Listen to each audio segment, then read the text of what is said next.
नमस्कार मेरे प्यारे बच्चों, एक बार फिर से हमारे इस YouTube चैनल में आप सभी का स्वागत है। जैसा कि आप सभी लोगों को याद होगा कि हम क्लास 12 वालों के लिए फिजिक्स में अभी तक हमने आपको इलेक्ट्रिक डाइपोल सिस्टम का एक्सियल कंडीशन में इलेक्ट्रिक फील्ड क्या होता है मैंने आपको वो समझाया था। आपको मैंने वहाँ ये समझाया था कि हम मैग्नीट्यूड कैसे निकालते हैं, डायरेक्शन कैसे पता करते हैं, ये सारी चीज़ों को मैं समझा चुका हूँ। आज मैं आप सबके सामने केस नंबर 2 को लेके आया हूँ। केस नंबर 2 का मतलब क्या होता है? Equatorial condition. अब हम इसको कैसे समझते हैं, हम आइए उसको देखते हैं। और मैं सबसे पहले एक बात बता देता हूँ, पहले ही मैंने बताया है कि फिगर को समझना सबसे इंपॉर्टेंट है। अगर आप फिगर समझ जाएंगे तो मैं गारंटी के साथ बोलता हूं कि आपको इसका डेरिवेशन भी समझ में आ जाएगा। तो मैं समझाने का प्रयास कर रहा हूं, आप भी समझने का प्रयास करिएगा। तो थोड़ा सा देखिए ये होता क्या है। पहले हमारे सबके पास जो इलेक्ट्रोस्टैटिक्स है, इस इलेक्ट्रोस्टैटिक्स का हम सभी लोग जो केस नंबर 2 पढ़ने चल रहे हैं, केस नंबर 2, वो आपके पास है electric field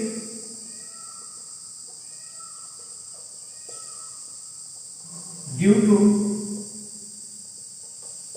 equatorial condition of electric dipole system.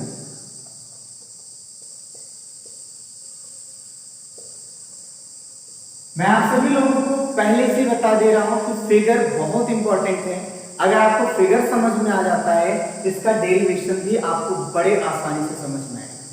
देखते हैं कैसे बनता है। तो ये आपके पास है, इसका हमको डेरिवेशन करना है, इसका फिगर आपके लिए सबसे इंपॉर्टेंट है, वो चीज समझना बहुत जरूरी है।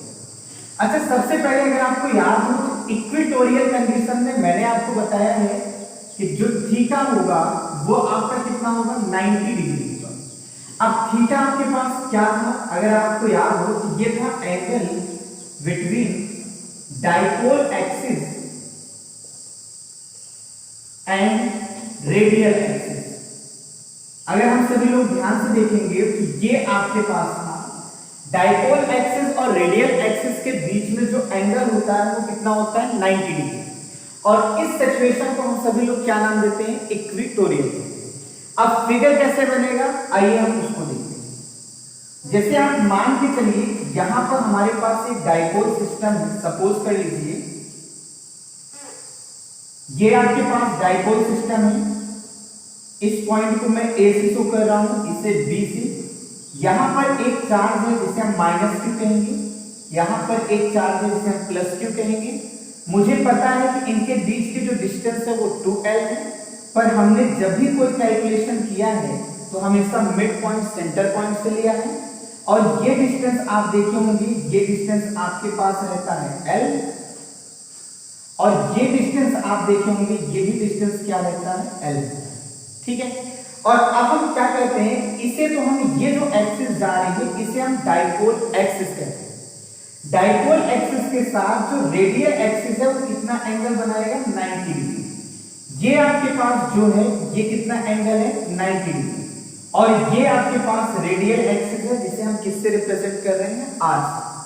अब जरा ध्यान दीजिएगा, इस लाइन पर किसी भी पॉइंट पे अगर आपको इलेक्ट्रिक फील्ड डिसाइड करना है, कैलकुलेट करना है, तो वो कहलाएगा इक्वेटोरियल कंडीशन में इलेक्ट्रिक फील्ड। बात समझ में? मान लीजिए हमारे पास ये एक पॉइंट है और इस पॉइंट को मैं मान लेता हूं ये पॉइंट हमारे पास C है और हम सभी लोग यहां पर इलेक्ट्रिक फील्ड कैलकुलेट करना चाहते हैं। तो इसके लिए अगर आपको याद हो तो हम सभी लोगों को पता होना चाहिए, जब कभी भी इलेक्ट्रिक फील्ड कैलकुलेट करेंगे मुझे चार्ज से उस पॉइंट का डिस्टेंस पता होना चाहिए। अगर हम यहां पर देखें दो चार्ज है, एक +q है और एक कौन सा है, -q है। तो सबसे पहले हम क्या करेंगे, +q से डिस्टेंस पता करेंगे। तो अगर आप देखें ये r है और ये क्या है, l है, तो +q चार्ज की वजह से इस पॉइंट पर अगर हम डिस्टेंस की बात करेंगे तो कहेंगे वो हो जाएगा r² + l² का 2। बात समझ है? और ऐसे सिचुएशन में देखिए यहां पर एक एंगल बनेगा, इसे हम मान लेते हैं क्या चीज, थीटा। अब अगर बिल्कुल ऐसे जैसे मैं यहां पे बनाया है, बिल्कुल इसी तरह से हम यहां पर भी कर सकते हैं। ये एंगल आप थीटा मानिए और इस डिस्टेंस को हम फिर से देखेंगे तो ये आपको मिलेगा आर स्क्वायर प्लस क्या मिलेगा, एल स्क्वायर मिलेगा, एकदम वही मिलेगा। तो उम्मीद है आपको यहां तक समझ में आया। अब मैं आपको जो कॉन्सेप्ट समझाया था कि प्लस क्यू चार्ज की वजह से अगर इस पॉइंट के पास इलेक्ट्रिक फील्ड देखूंगा तो हमेशा क्या होगा, आउटसाइड ही रहेगा। तो प्लस क्यू की वजह से अगर हम इलेक्ट्रिक फील्ड देखने की बात करेंगे तो हमेशा क्या रहेगा, आउटसाइड रहेगा। तो प्लस क्यू की वजह से जो इलेक्ट्रिक फील्ड है हम उसे E1 मानते हैं और वो क्या होगा, जस्ट आउटसाइड रहेगा। बात समझ आई। माइनस क्यू की वजह से जो इलेक्ट्रिक फील्ड है वो क्या होगा, इनसाइड आएगा और ये हम क्या मानते हैं, E2 मानते हैं। अगर हम गौर करेंगे तो यहाँ E1 और E2 का जो एरो का लेंथ है मैंने उसे इक्वल लगभग बनाया। इक्वल में इसलिए बनाया हूं क्योंकि इस पॉइंट पे इलेक्ट्रिक फील्ड चाहे प्लस क्यू चार्ज की वजह से होगा चाहे माइनस क्यू चार्ज की वजह से होगा, वो सेम होने वाला है। वो क्या होगा, सेम होगा। कैसे, आप जरा ध्यान दीजिएगा। अगर मैं यहां पे लिखूं थोड़ा सा कि electric field due to positive charge plus charge की वजह से इलेक्ट्रिक फील्ड जिसे हमने E1 माना वो बराबर होगा 1/4 पाई एप्सिलॉन नॉट के। और अगर आप ध्यान से देखेंगे तो मल्टीप्लाई किससे करते हैं, चार्ज से, और डिवाइड किससे करते हैं, डिस्टेंस से। तो डिस्टेंस ये है, ये डिस्टेंस आपके पास क्या है, R square plus L square का होल स्क्वायर हो जाएगा। इन्हें आप थोड़ा सा सॉल्व करेंगे तो आप सभी लोगों को मिलेगा 1/4 पाई एप्सिलॉन नॉट के charge by R square plus क्या मिल जाएगा, एल स्क्वायर। बिल्कुल ऐसा मिलेगा। जैसे मैंने इलेक्ट्रिक फील्ड प्लस चार्ज की वजह से देखा है वैसे हम इलेक्ट्रिक फील्ड माइनस चार्ज की वजह से देखेंगे और वो बराबर होगा किसके, 1/4 पाई एप्सिलॉन नॉट के और चार्ज बाई, ध्यान दीजिए माइनस क्यू की वजह से भी डिस्टेंस क्या है, सेम है। तो फिर से आप सॉल्व जब करेंगे तो आर स्क्वायर प्लस क्या पाएंगे, एल स्क्वायर पाएंगे। पर ये जो इलेक्ट्रिक फील्ड है ये मैं लिख दे रहा हूं due to negative charge, due to negative charge. अब मैं आपसे जो चीज कहने वाला हूं वो थोड़ा सा ध्यान दीजिएगा। अगर आप इस फॉर्मूले में देखेंगे तो ये पूरी की पूरी वैल्यू क्या है, सेम है। मैं सेम इसलिए कह रहा हूं क्योंकि आप देखो चार्ज की अगर हम बात करें तो चार्ज डाइपोल सिस्टम में सेम होगा ही मैग्नीट्यूड का, डिस्टेंस भी क्या है, सेम है। ये बिल्कुल उसी एनवायरनमेंट में उसी मीडियम में रखा गया है जैसे था। तो मेरे कहने का मतलब क्या निकलता है कि E1 और E2 दोनों की वैल्यू क्या होगी, यहाँ पे सेम। बात समझ में। तो आप बोल सकते हैं कि E1 and E2 both are equal to each other.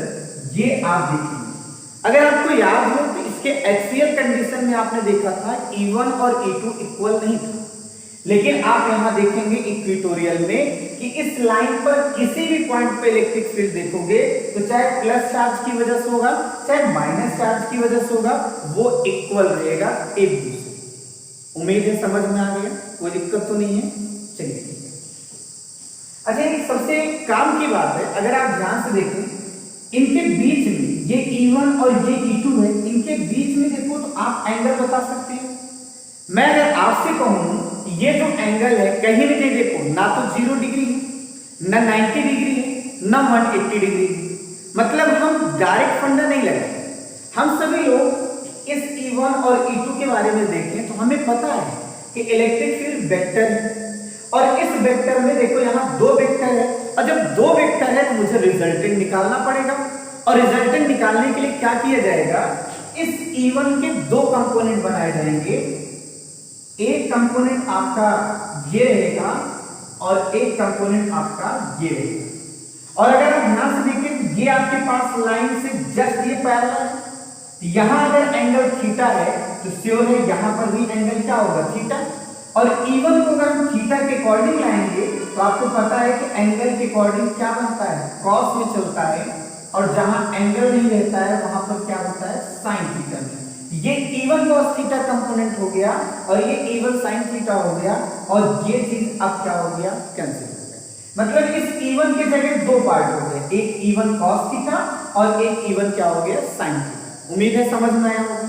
बिल्कुल इसी तरह से हम E2 के भी दो कंपोनेंट बनाएंगे, और जब दो कंपोनेंट बनाएंगे थोड़ा ध्यान दीजिए, ये लाइन पैरेलल है इसके, तो अगर ये एंगल थीटा है, ये भी एंगल क्या होगा, थीटा ही रहेगा।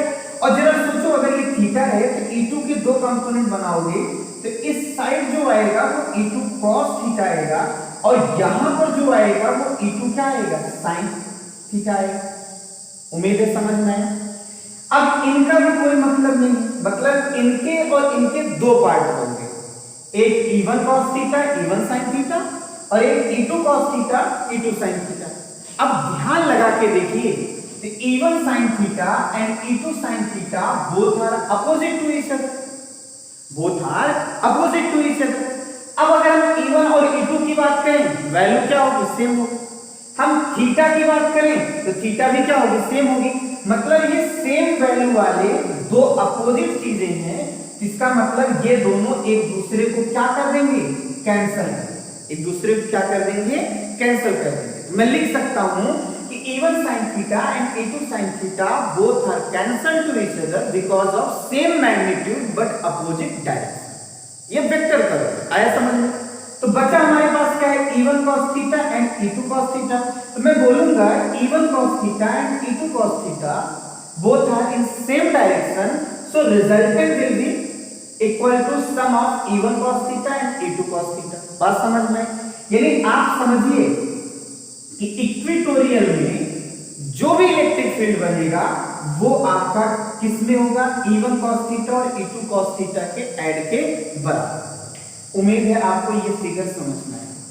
यही फिगर है, यही सारी चीजें हैं। अगर ये समझ में आ गया तो मैं गारंटी के साथ बोलता हूं कि आपको डेरिवेशन भी समझ में आ जाएगा, कोई प्रॉब्लम नहीं।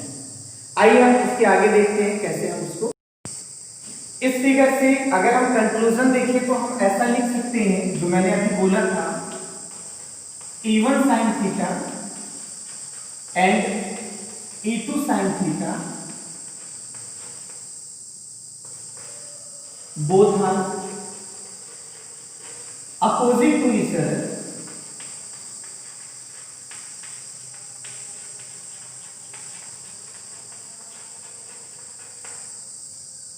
with same magnitude.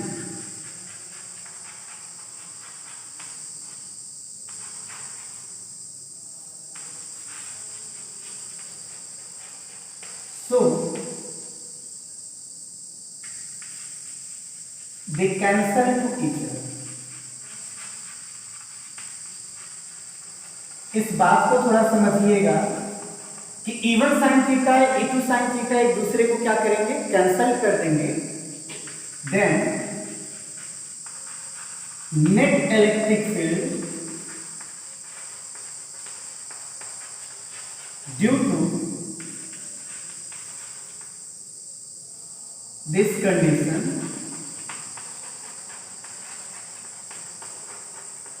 Is equal to,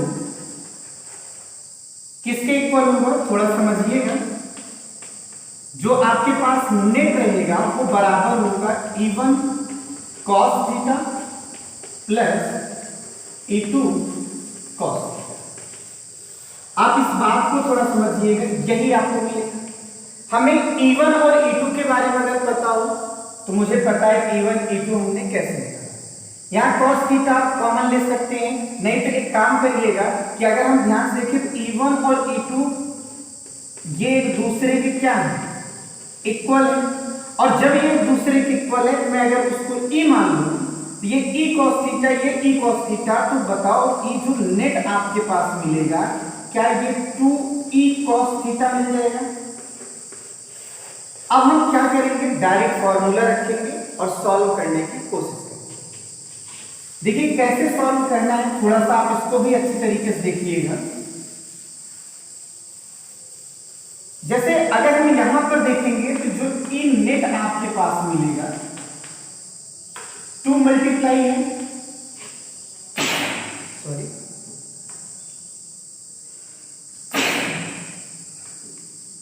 अगर हम ई की बात करेंगे तो E1 E2 दोनों एक दूसरे के बराबर है, तो आप उसमें से एक वैल्यू ले लीजिए 1/4 पाई एप्सिलॉन नॉट के charge by R square plus L square और मल्टीप्लाई क्या करेंगे कॉस थीटा। उम्मीद है ये चीज समझ में आ गई। अब मैं आपसे कह रहा हूं कि आप जरा देखिए कॉस थीटा की वैल्यू तो आप निकाल ही सकते हैं कि अगर आप सभी लोग कॉस थीटा की वैल्यू निकालना चाहे फिगर में देखिएगा, ये आपके पास जो दिख रहा है चाहे इस एंगल के अकॉर्डिंग देखिए चाहे उस एंगल के अकॉर्डिंग, तो आप यही देखेंगे बेस बाई क्या होता है हाइपोटेनस होता है। तो बेस आपके पास क्या है एल और हाइपोटेनस क्या है देख लीजिए आर स्क्वायर प्लस क्या है एल स्क्वायर, यानी कॉस थीटा की जगह ये रख सकता हूं। जब मैं ये रखूंगा तो ई नेट देखिए क्या आ जाएगा, ये आ जाएगा 1/4 पाई एप्सिलॉन नॉट के 2q by R square plus L square multiply L और यहां पर देखिए आर स्क्वायर प्लस क्या हो जाएगा एल स्क्वायर। अगर हम थोड़ा सा देखें तो इस रूट को हटा दें अगर तो इसकी पावर में क्या लिख सकता हूं 1/2 लिख सकता हूं और इनकी पावर कितना है 1 है, तो मल्टीप्लाई में पावर क्या हो जाएगी ऐड हो जाएगी। समझ आ रहा है? तो जब पावर ऐड हो जाएगी तो जरा ये बताइए ई नेट बराबर आएगा 1/4 पाई एप्सिलॉन नॉट के, मैं इसको लिखना चाहूं तो q इंटू 2l लिख सकता हूं ऊपर वाले को और यहां R square plus L square 1 में 1/2 ऐड करोगे तो 3/2 आएगा। ये जो आपके पास फॉर्मूला मिला हुआ है मैं आपको बता रहा हूं कि ये फॉर्मूला रियल में फॉर्मूला होता है इक्वेटोरियल कंडीशन में इलेक्ट्रिक फील्ड। पर हम सभी लोग यहां फिर से वही बात करेंगे कि हम कुछ चीजें एज्यूम करेंगे। एज्यूम ये करेंगे कि आर की जो वैल्यू है वो एल से हम क्या मानेंगे ज्यादा, तो एल को हम यहाँ पे लगभग क्या मान लेंगे नेग्लिजिबल, और जब यहाँ एल को नेग्लिजिबल मान लेंगे जरा देखिए ये तो आपके पास पी तो ई नेट बराबर मिल जाएगा 1/4 पाई एप्सिलॉन नॉट के पी बाई क्या हो जाएगा आर स्क्वायर और इनका 3/2, इस 2 से ये 2 कैंसिल हो गया। तो फाइनली देखिए आपके पास जो आंसर आएगा वो आंसर आ जाएगा ई नेट बराबर 1/4 पाई एप्सिलॉन नॉट के पी बाई क्या हो जाएगा आर की। ये जो फॉर्मूला है ये फॉर्मूला है इक्वेटोरियल का, बहुत ही इंपॉर्टेंट फॉर्मूला है। इसका डेरिवेशन बहुत बार पेपर में आया हुआ है और आप सभी लोगों का ये सौभाग्य है कि अगर आपको ध्यान में हो तो जब हम सभी लोग क्या करते हैं एक्सियल कंडीशन में देखे होंगे या इक्वेटोरियल कंडीशन में देखे होंगे, दोनों केस में जो इलेक्ट्रिक फील्ड आया वो डिस्टेंस के क्यूब की क्या है इनवर्सली प्रोपोर्शनल। बात को समझिएगा। तो इस तरह से हम सभी लोग क्या करेंगे डेरिवेशन करेंगे। उम्मीद है आपको डेरिवेशन समझ में आया होगा। और अब मैं जो आपको बता रहा हूं ये फॉर्मूला जो आया है कुछ इसका इंपॉर्टेंस टर्म मैं बताने चल रहा हूं। हमें अगर याद हो ये तो आपने सुना इक्वेटोरियल, राइट। ये फॉर्मूला आया 1/4 पाई एप्सिलॉन नॉट के। मैं लगे हाथ कुछ बातें और कर लेता हूं। मुझे एक्सियल का भी फॉर्मूला याद है, वो फॉर्मूला था 1/4 पाई एप्सिलॉन नॉट के 2p बाई कितना था r की। अब मैं इन दोनों को अगर डिवाइड कर देता हूं तो रिलेशन भी मिल जाएगा, ये क्या हो जाएगा कैंसिल हो जाएगा और अगर आप देखेंगे तो यहां 1/2 मिलेगा। अगर आप देखिए तो यहां 1/2 मिल रहा है तो a equatorial is divided by a axial that is equal to 1/2। हम 2 का मल्टीप्लाई करते तो मतलब ये है कि अगर आप देखें तो जो आपके पास एक्सियल आएगा वो बराबर होगा 2 मल्टीप्लाई ई इक्वेटोरियल। तो अगर आप ध्यान से देखेंगे तो आप सभी लोगों को ये रिलेशन भी क्या होगा समझ में आया होगा, ये रिलेशन कैसे बना हुआ है। चलिए एक बात मैं और कर लेता हूं। अगर आपको याद हो तो इलेक्ट्रिक फील्ड क्या होता है वेक्टर होता है।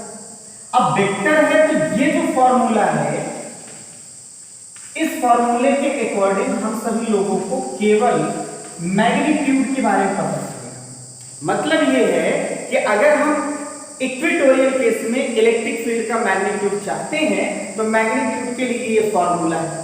लेकिन अगर हम डायरेक्शन की बात करेंगे तो यहाँ का डायरेक्शन वाला जो क्वेश्चन है ये बहुत इंपॉर्टेंट है, इसलिए क्योंकि कॉम्पिटिशन में कई बार पूछा गया। अगर आप सभी लोग डायरेक्शन की बात करें तो रिजल्टेंट किधर आ रहा है, रिजल्टेंट आप ध्यान से देखिए किधर आ रहा है और जब इस साइड आ रहा है तो आप चार्ज पर फोकस करिए, प्लस क्यू से किसकी तरफ आ रहा है, माइनस क्यू, तो डायरेक्शन आप याद रखिएगा प्लस क्यू से किसकी तरफ होगा, माइनस क्यू का। मतलब आप बोल सकते हैं towards negative charge, towards negative charge, यहां इलेक्ट्रिक फील्ड की क्या होगी, डायरेक्शन। समझ आया आपको? अब मैं आपसे कह रहा हूं, मैं फिर से बोल रहा हूं, चाहे आप इसी इक्वेटोरियल लाइन को, इक्वेटोरियल लाइन का मतलब होता है डाइपोल एक्सिस के मिड पॉइंट से 90 डिग्री पे जाने वाला लाइन, उस लाइन को चाहे ऊपर लेके जाइए चाहे नीचे लेके जाइए, हर सिचुएशन में देखेंगे, चाहे आप चार्ज इधर करिए चाहे उधर कर डालिए, हर सिचुएशन में देखेंगे कि जो डायरेक्शन होगा वो प्लस क्यू से किसकी तरफ होगा, माइनस क्यू की तरफ होगा। ये एक अनूठा डायरेक्शन है, इसे आप जरूर याद रखिएगा और मैं उम्मीद करता हूं कि आप सभी लोगों को ये डेरिवेशन समझ में आया। मैं आपको फिर से बता रहा हूं कि फिगर बहुत इंपॉर्टेंट है और मैं एक बार फिगर बनाने का फिर से तरीका सिखा दे रहा हूं, सभी लोग ध्यान से देखिएगा। क्या करते हैं, ये आपके पास डाइपोल है, यहां मिड पॉइंट ये एल है, ये एल है, मिड पॉइंट से ये डाइपोल एक्सिस है, मिड पॉइंट से आप परपेंडिकुलर कोई भी लाइन ले जाइए, कितनी भी दूर क्यों ना ले जाइए, इस पॉइंट पे कैलकुलेट करना है इलेक्ट्रिक फील्ड, तो इक्वेटोरियल सिचुएशन होगी, ये एंगल 90 का रहेगा। हम सभी लोग डिस्टेंस देखते हैं, ये आर में कितना एंगल बना, थीटा, बिल्कुल वैसे ही यहाँ पर कितना एंगल बनेगा, थीटा, सेम ही बनेगा, चिंता मत करिए। ये अगर आर है, ये एल है, तो 100% ये क्या होगा, R square plus L square होगा, ये distance R square plus L square होगा। ये प्लस चार्ज है, इसकी वजह से इलेक्ट्रिक फील्ड बाहर की तरफ आउटसाइड होगी, माइनस चार्ज की वजह से इलेक्ट्रिक फील्ड देखेंगे तो वो इनसाइड होगी, इनसाइड होगी। अब मैंने बोला E1 E2 both are equal to each other because of charges are same and also distance are same, so electric field at this point is equal to each other। मैंने आपसे कहा कि इनके कंपोनेंट बनाइए, ये थीटा है, क्यों, क्योंकि ये पैरेलल की बॉडी, ये एंगल थीटा, ये आपका E1 क्या बनता है, cos थीटा, यहाँ पे क्या बनता है E1 sin थीटा, और मैं फिर से बोल रहा हूँ जब इसका कंपोनेंट बनाते हैं तो यहाँ E2 cos थीटा और यहाँ पर E2 क्या बनता है, sin थीटा। और मैंने आपसे कहा E1 sin theta and E2 sin theta both are opposite to each other, so they are cancel to each other. क्यों कैंसल करते हैं, क्योंकि ये वेक्टर है, सेम मैग्नीट्यूड में, एक दूसरे को कैंसिल कर देंगे, तो जो नेट आएगा रिजल्ट वो इन्हीं की वजह से आएगा, और इनकी डायरेक्शन क्या है, इधर, और इधर का मतलब क्या, प्लस क्यू से माइनस की तरफ। उम्मीद है आपको समझ में आ गया होगा। ये डेरिवेशन बड़ा ही सिंपल है, लेंथी थोड़ा सा लगता है, बट फिगर आपको अगर आ गया समझ में तो कोई प्रॉब्लम नहीं होगी। तो आज के लिए बस इतना ही, थैंक यू।